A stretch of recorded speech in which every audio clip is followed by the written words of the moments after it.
Hello students, एके info के YouTube channel में आप सभी का स्वागत है। आज हम ट्रेसिंग का एक सिमेटिक्स डायग्राम रीड करने का एक चैप्टर लेकर आए हैं, जो है आपका सैमसंग का एक मॉडल 201F। इसमें क्या है, इस मॉडल में ये है हालांकि बहुत ही ओल्ड मॉडल, लेकिन मार्केट में रिपेयरिंग के लिए काफी आ रहा है, क्योंकि जब कोई फोन लॉन्च होता है तो तुरंत रिपेयरिंग के लिए हमारे पास नहीं आता, कम से कम 6 महीने या साल भर लग जाते हैं। तो ये फोन काफी रिपेयरिंग में चल रहा है, तो इसका हम सिमेटिक्स रीड करेंगे और उस रीडिंग में हमने एक सेक्शन लिया है डिस्प्ले सेक्शन, उसकी रीडिंग करेंगे। तो ये डिस्प्ले सेक्शन सिमेटिक्स डायग्राम में आप कैसे सर्च करोगे, तो उसके लिए आपको ये एलसीडी के नाम से या फिर डिस्प्ले के नाम से या फिर एलसीएम के नाम से मिलेगा। तो आइए हम देखते हैं कि इसमें ये डिस्प्ले के नाम से मिला हुआ है, डिस्प्ले पार्ट।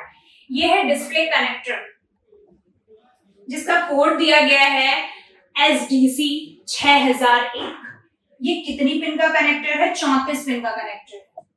देखिए स्टूडेंट्स, एक बात और बता दें कि ये जो J2 सीरीज है, इसमें बहुत सारे मॉडल्स हैं। जैसे ये अभी हमने 201F लिया है, इसके अलावा 201H और भी बहुत सारे मॉडल्स हैं।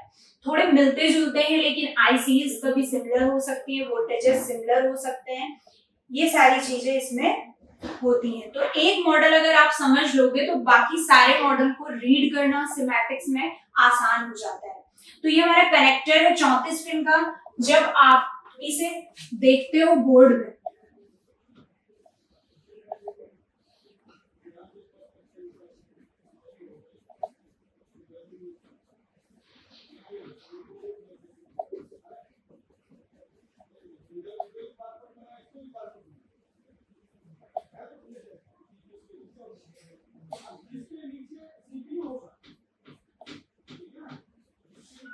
तो अगर 34 पिन का कनेक्टर है तो कनेक्टर में जो पिनों की काउंटिंग है वो एंटी क्लॉकवाइज होती है।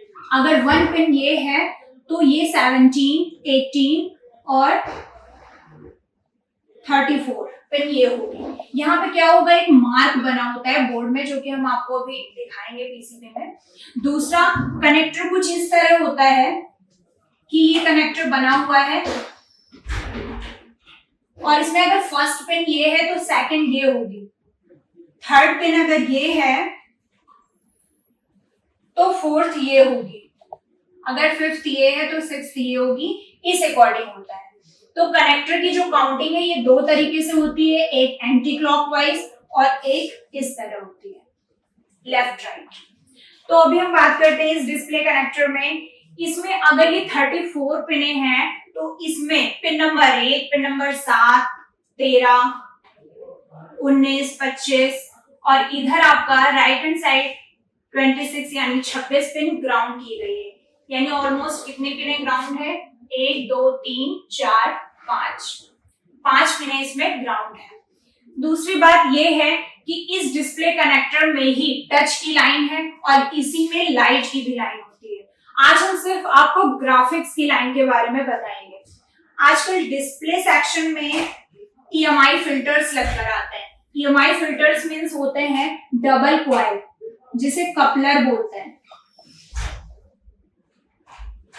अगर दो कॉइल आपस में जुड़ी हुई लगी है ब्लैक वाली, तो हम इसे बोल देते हैं कि हाँ ये आमने सामने बीप करेगा। लेकिन कभी कभी क्या, ज्यादातर फोनों में ये कपलर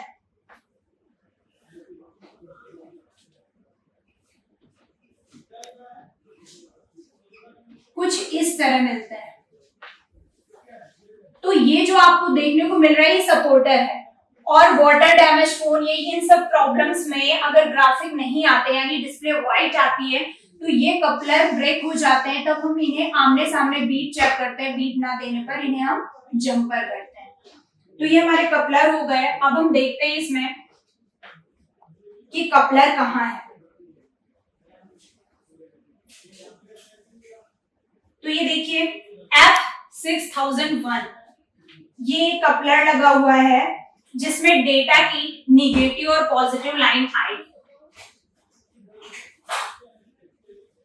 और कौन से डेटा की?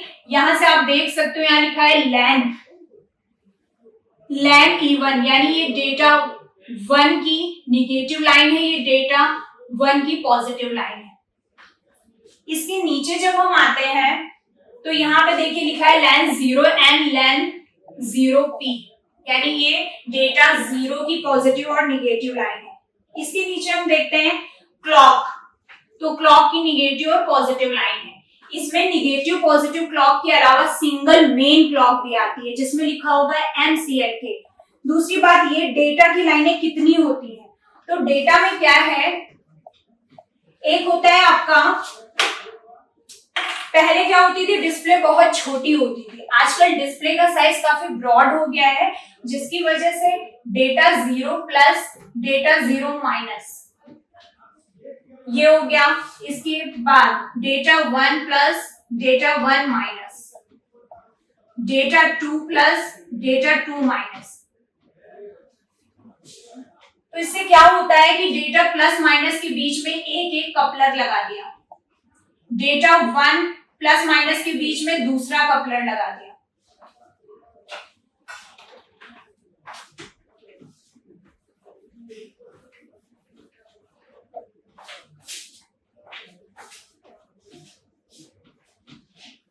दूसरा कपलर लगा दिया, ऐसे डेटा 2 प्लस माइनस के बीच में तीसरा कपलर लगा दिया, यानी EMI फिल्टर लगा दिए। तो ये EMI फिल्टर डेटा और क्लॉक प्लस माइनस लाइन में लगे होते हैं और इनके खराब होने के चांसेस भी हैं। तो हम आ जाते हैं डिस्प्ले कनेक्टर में। अब हम एक चीज और देख लेते हैं कि इसमें वोल्टेज का क्या काम है। तो ये जो डिस्प्ले कनेक्टर है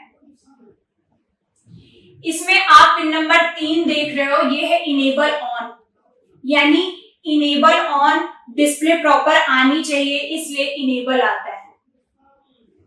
इसके बाद हम देखते हैं राइट हैंड साइड, यहां पे लिखा हुआ है ELVDD 4.6 वोल्ट। तो डिस्प्ले ग्राफिक लाने के लिए 4.6 वोल्ट चाहिए प्लस का, और माइनस का 4.7 वोल्ट चाहिए इस मॉडल में।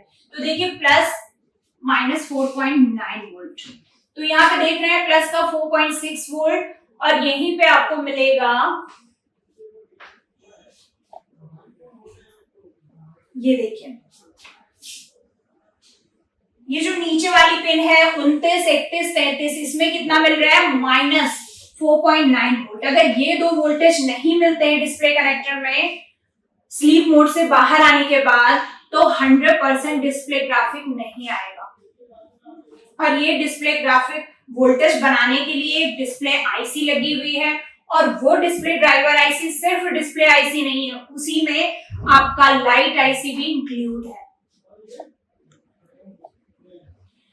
ये वोल्टेज बनने से पहले एक वोल्टेज और आता है जो पिन नंबर 12 में आया है 1.8 वोल्ट। इसके बगल में पिन नंबर 14 जो वोल्टेज है इसमें भी 3 वोल्ट आया हुआ है। ये जो आपका लाइट का वोल्टेज है जो कि इस क्लास में नहीं बताया जाएगा 7.6। अब ये TSP जहां लिखा है ये टच पैड है। एक बार आपको डिस्प्ले ड्राइवर आईसी पे दिखा देते हैं।